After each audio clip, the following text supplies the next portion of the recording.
всім дня! Сьогодні будемо виправляти іржу на фаркопі.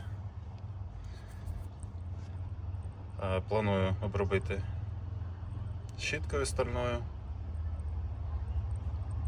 потім наждачкою, потім залити це все перетворюючим іржі, а потім скрити краскою і лаком. Декілька шарів. Ось такий план. Але спочатку треба його відкрутити. Тут два болти, тут дві гайки з іншої сторони. Ось дві гаєчки. Поїхали. Спочатку відкручуємо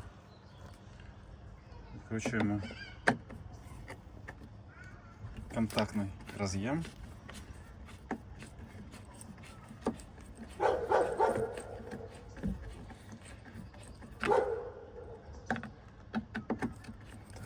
Погано йде він.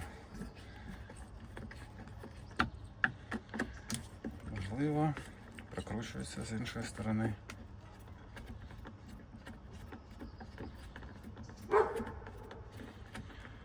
Прокручується з іншої сторони.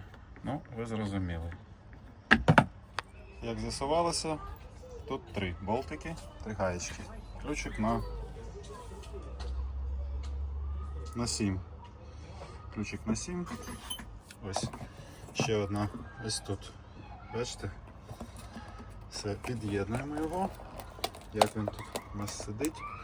Ну, я думаю, що можна його начіпати, але з тієї сторони, з іншої, перехопити ключем гаєчку і відкрутити, бо цей тримач, цей кронштейн, він тримається на тих самих болтах, що і фаркоп. Отже, відкручуємо. Відкручується ключиком на 19, але цим ключом тут ми не будемо відкручувати, поставимо головку, а з іншої сторони будемо тримати, ось там, будемо тримати гаєчку. Ось так. Їхали. Обробили антиржою. Кронштейн, другий кронштейн. І пацана. Ось такою штукою. Дуже непогано, як на мій погляд. Бо рідкі вони не так працюють. Це як фарба, вона покриває дуже таким товстим шаром. Нейтралізує іржу, але треба зчистити слой іржі, що відслаюється. Бо іначе буде не дуже. І так зійде, я думаю. Прокаталося в мене скільки вже років, 10-12.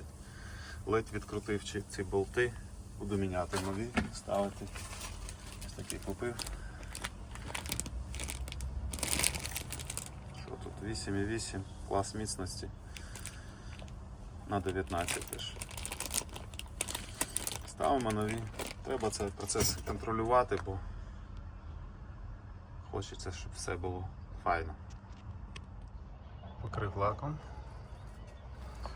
Ось такий лак. Можна, в принципі, будь-який. Раз, я думаю, на 3 роки можна таку процедуру проводити. Ось кронштейник.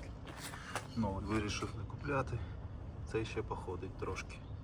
Він лише тримає коннектор. Так, в принципі, непогано. Всім гарного дня і настрою. Ось результат, друзі. Нічого складного. Лак, фарба. Точніше фарба, потім лак. Нові болти. Ось. Старі, звісно, були потужніші, але ці теж підійдуть. Захищаю від перепон, коли здаєш назад. Спочатку відчуваєш хруст, потім розумієш, що треба зупинитися. Ось такі справи.